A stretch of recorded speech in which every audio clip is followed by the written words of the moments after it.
yang lain barangkali tidak menyikapi persoalan itu dengan dada yang lapang. Bahwa dada yang lapang itu ukurannya bukan ilmu pengetahuan.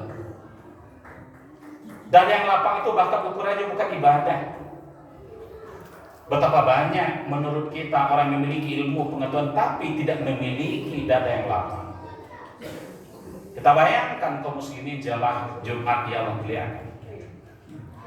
Seorang bintang 2 mampu atau bisa melakukan hal-hal yang konyol karena persoalan tidak dihadapi dengan dada yang lapang.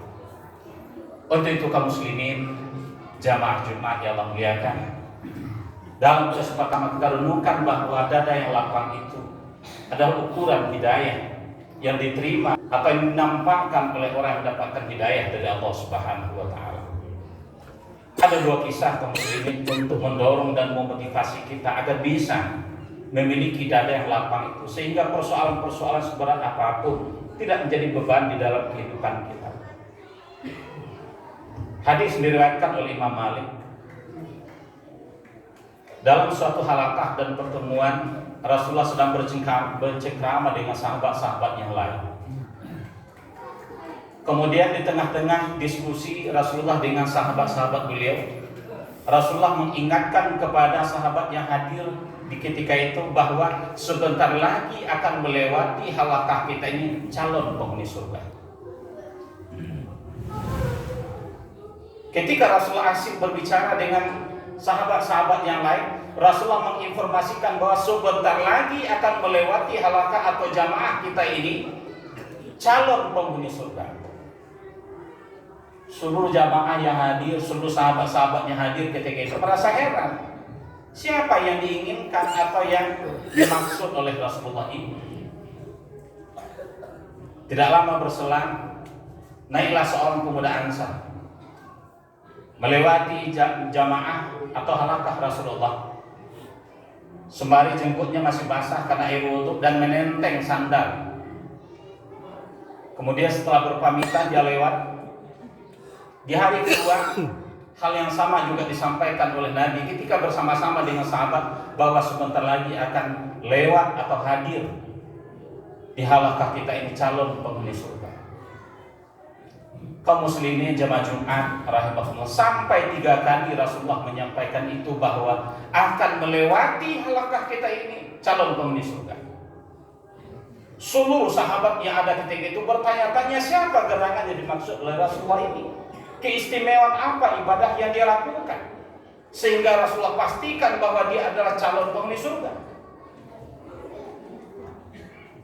Amr bin As karena merasa heran dan ingin mengenal lebih dekat amalan keistimewaan apa yang dilakukan oleh sahabat Ansar ini, Amr bin As membuat skenario, membuat sandiwara.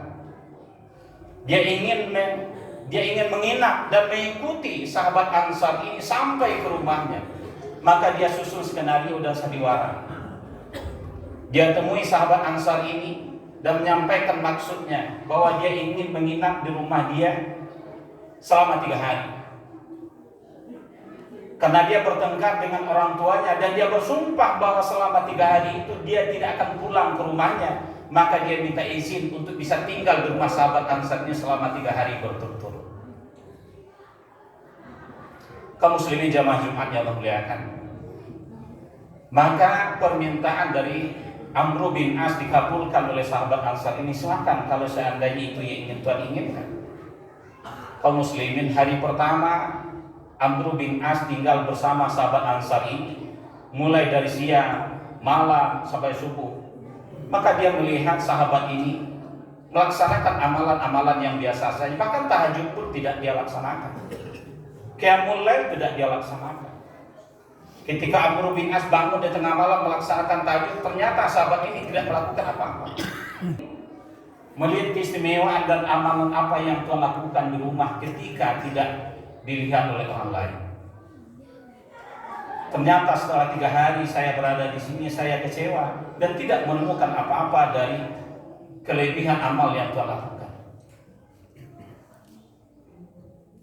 Kata jawab sahabat Ansar ini, apa yang Tuhan lihat, ya itulah saya. Amalan yang saya lakukan yaitu amalan yang biasa saya lakukan. Tidak hanya Tuhan berada di sini, tidak ada pun Tuhan di sini, ya seperti itulah amalan yang aku lakukan. Singkat cerita kaum muslimin, Amr bin As minta izin kepada sahabat Ansar ini untuk meninggalkan rumahnya. Sebelum dia berangkat, tangan Amr bin As ini dipegang oleh sahabat Ansar ini. Amalan yang saya lakukan hanya itu, tapi ada yang aku lakukan. Barangkali ini yang dipandang oleh Rasulullah sebagai amalan yang istimewa. Disampaikanlah oleh sahabat Ansar ini bahwa setiap malam saya membebaskan diri saya dari sifat risi. Setiap malam sebelum saya tidur, saya membebaskan diri saya membebaskan hati saya membebaskan batin saya dari satu penyakit yang disebut dengan risi. Risi itu adalah merasa tidak ikhlas terhadap apa yang dia lakukan terhadap orang lain dan menerima apa perlakuan orang lain terhadap dirinya. Kemudian yang kedua, saya tidak pernah merasa iri terhadap nikmat yang diberikan oleh Allah kepada saudara muslim saya yang lain. Luar biasa kaum muslimin jemaah Jumat yang Allah muliakan. Sifat lapang dada yang dimiliki oleh sahabat Ansar ini, dia tidak membebani diri. Apapun bentuk perlakuan orang lain terhadap dirinya, dia tidak membebani dirinya, memunculkan sifat dendam, ingin membalas perlakuan orang lain terhadap dirinya. Itu saya bebaskan, kata sahabat Ansar tadi. Sehingga persoalan-persoalan yang datang kepadanya, dia lepaskan dirinya dari berbagai macam persoalan itu dengan sikap lapang dada. Ternyata kaum muslimin, inilah yang menghantarkan sahabat Ansar ini dikatakan oleh Rasulullah sebagai penghuni surga. Kenapa? Karena memiliki sifat lapang dada. Hal yang sama juga dilakukan oleh Salman Al-Farisi kepada Umar bin Khattab ketika dia berpidato.